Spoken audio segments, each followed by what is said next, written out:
So hello friends, welcome back to my channel Sri moms tips. Sri moms టిప్స్లో ఈరోజు video వచ్చేసి ఈ వర్షాకాలంలో గర్భవతులు అండ్ ఆఫ్టర్ డెలివరీ అయిన బాలింతలు, దాని తర్వాత చిన్నపిల్లలు తీసుకోవాల్సిన జాగ్రత్తల గురించి ఈరోజు టాపిక్ అనమాట. సో గర్భవతులకైనా ఎవరికైనా కానీ ఇది వర్తిస్తుంది అనమాట. చిన్నపిల్లలది కూడా ఇంక్లూడ్ చేసి చెప్తాను.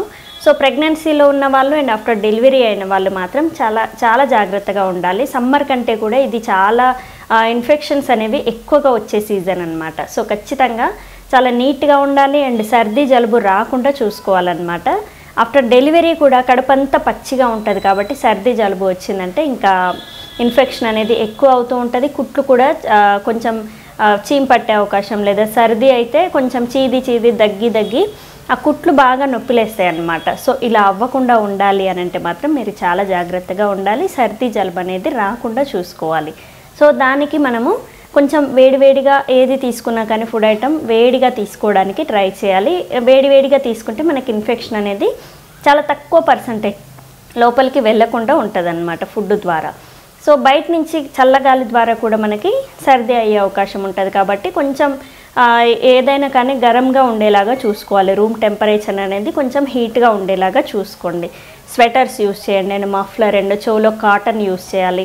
దాని తర్వాత బయటికి వెళ్తే కొంచెం sweater and raincoat, umbrella ఇలాంటివి యూస్ చేస్తూ ఉండండి. దాని తర్వాత మనము తీసుకునే ఫుడ్ విషయంలో కూడా ఆకుకూరలు, కూరగాయలు ఇలాంటివన్నీ బాగా తీసుకోవాలన్నమాట. నాన్ వెజ్ తినాలనిపిస్తే కొంచెం మటన్ అనేది తీసుకోండి, కానీ కొంచెం ఈ ఫిష్ కూడా అవాయిడ్ చేయాలి ఈ టైంలో. ఎందుకంటే అందులో చింతపండు రసం వేస్తాం కాబట్టి కొంచెం సర్ది అయ్యే అవకాశం ఉంటుంది. తీసుకుంటే మంచిదే ఫిష్.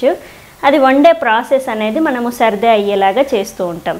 దాని తర్వాత ఏదైనా వేడి చేసే వస్తువులు ఉంటాయి కదా, అలాంటివి తీసుకోవాలన్నమాట ఈ సీజన్లో. అండ్ ఆకుకూరల విషయంలో కూడా గోంగూర, ఇంకా పుల్లటివి ఇలాంటివి, చుక్కకూర, ఈ రెండు కూడా మీరు సర్ది అయ్యే అవకాశం ఉంటుంది కాబట్టి ఇది అవాయిడ్ చేయండి.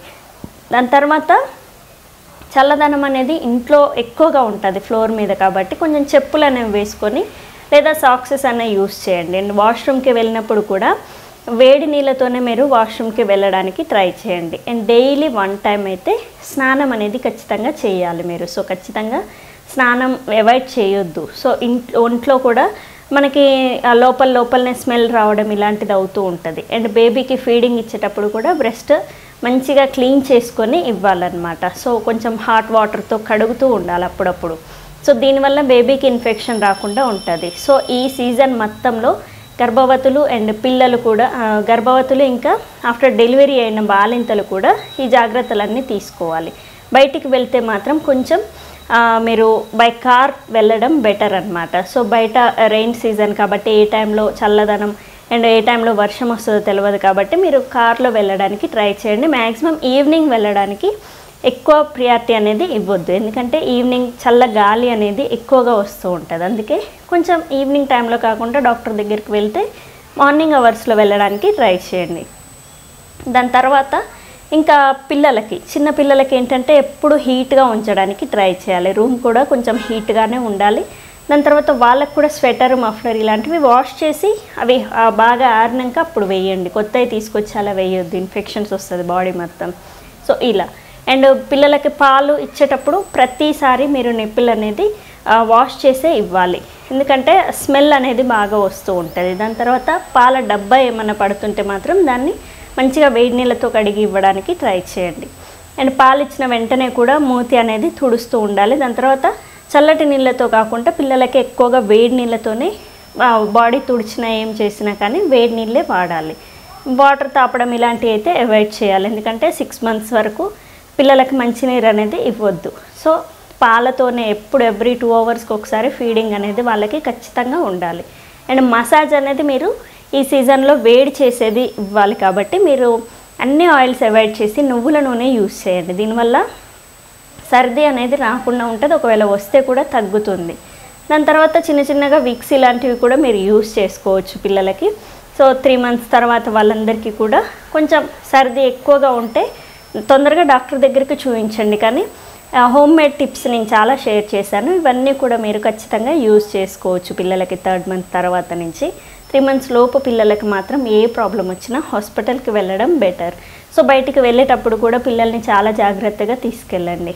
అండ్ ఆఫ్టర్ డెలివరీ చిన్నపిల్లలకి స్కిన్ కూడా ఈ సీజన్లో బాగా పగులుతూ ఉంటుంది కాబట్టి ఏదన్నా ఒకటి మాయిశ్చరైజేషన్ క్రీమ్ అనేది యూస్ చేయాలి. సో మీరు కూడా యూస్ చేయండి.